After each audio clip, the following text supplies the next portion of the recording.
Welcome to another Your Tech Report video. This time we're going to dive into a product that's been on the market for about a month now and has a follow-up product that's already been released that's been hyped quite some time, and that is the iPhone X. But we're not going to talk about the iPhone X because in our hands we have the new rose gold color iPhone 8 Plus. Now, you remember the keynote where the iPhone 8 and the 8 Plus was unveiled. It was the same keynote that Apple unveiled the HomePod, not yet to be released, and of course the iPhone X.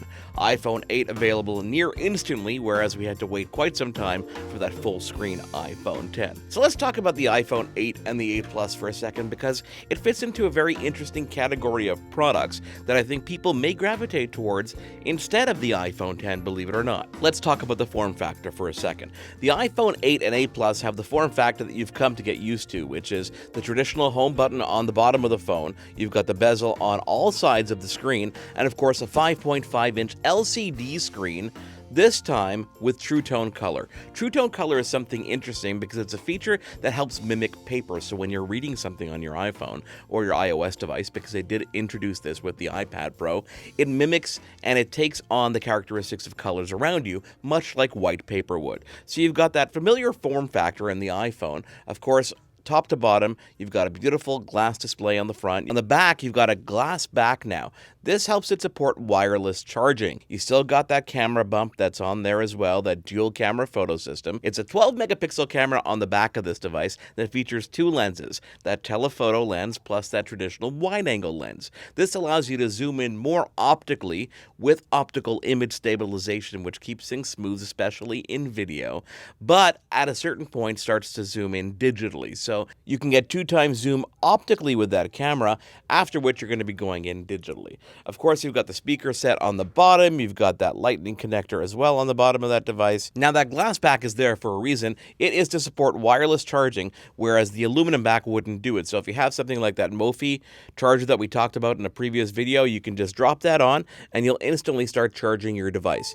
That's pretty handy, and as a people, it says something because we've gotten pretty lazy and we don't actually want to use that lightning connector to plug things in, whereas dropping something on a table and instantly getting a charge means that your phone will be powered up for a longer period of time during the day, especially with more and more companies adopting this. Even IKEA has furniture with built-in wireless charging. Now, there are some similarities between the iPhone 8 Plus and the iPhone X. They both feature Apple's new A11 Bionic chipset. Now, the iPhone 8 and 8 Plus are the last generation of iPhones that you're going to see with that Touch ID sensor on that home button. Some people have grown to love Touch ID, but some people are already raving about Face ID on the iPhone X. So if you want Touch ID, you're going to have to stick with the 8 and the 8 Plus as well. So we talked about wireless charging, we talked about the camera system, let's talk about capacities. This is available in both 64 gig and 256 gig variations. Of course, depending on what you want and what you use it for, this may suit you or it may not. The display on the plus size model, which is the one that we're talking about now, has a 5.5-inch diagonal Retina HD display. This is still LCD technology. The difference really between LCD technology and OLED technology is that the dark pixels don't get as dark on an LCD. It's still lighting up the entire screen. The other difference is on an OLED display is that each pixel lights up individually, whereas on an LCD, there's a light bar that goes around it that's really small that lights up the entire display. So that gives you some faint blacks as opposed to those really rich blacks on an OLED display. The contrast ratio on this display is 1300 to 1, whereas it's 1,000,000 to 1 on the iPhone X. So that gives you an idea of how rich the blacks are on those OLED displays. All the iPhone 8s are splash resistant, water resistant, and dust resistant up to great standards IP68. The complete 8 and 10 lineup includes that Bionic processor, as we talked about. You've got a Motion coprocessor, plus you've got everything else under the hood that you can expect in all the latest Apple products. We talked about that 12-megapixel wide-angle lens plus that 12-megapixel telephoto lens. That is standard on board the iPhone 8 Plus, whereas the iPhone 8 only includes that 12-megapixel standard wide-angle lens. New on this device is that front-facing camera that makes selfies something to behold of. You're able to now use portrait mode for selfies. Now, I talked about that optical image stabilization. This is something that is physically stabilizing the cameras in the system. You can't even see it with the naked eye. Actually, you could if you did it in slow motion.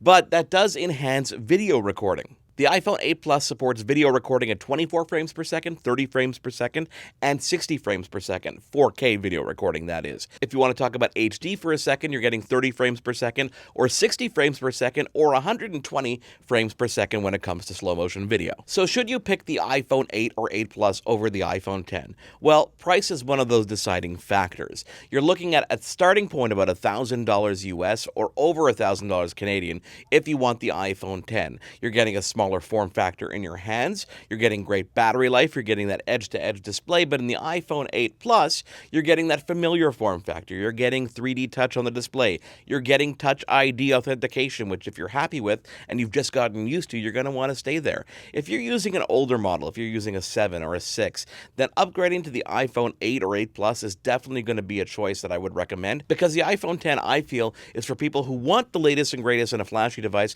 but also have that budget to spend. Don't forget that when new iPhone models come out, subsidies go up on the older models, so you can probably get an iPhone 7 or an iPhone 7 Plus or an iPhone 8 or an iPhone 8 Plus for a lot cheaper depending on your carrier and the different options that are available to you. We've got up to 13 hours of internet use, up to 21 hours of talk time, great standby time on the 8 and the 8 Plus, a little bit less so on the iPhone 10. So if you want the latest and greatest, definitely go for the 10, but if you're upgrading from a previous model and you're not one of those people who jump on the next iPhone immediately, the iPhone 8 and the 8 Plus are definitely good models for you to choose from, and I recommend that you actually look at them because they feature wireless charging and they feature that great updated camera system, so it's definitely a contender for one of the best smartphones on the market, especially if you're an iOS user. If you like this video and you like all the videos that we do, please give us a thumbs up. Of course, don't forget to subscribe to our channel so you get notifications about everything that we do here at Your Tech Report, and thank you for watching.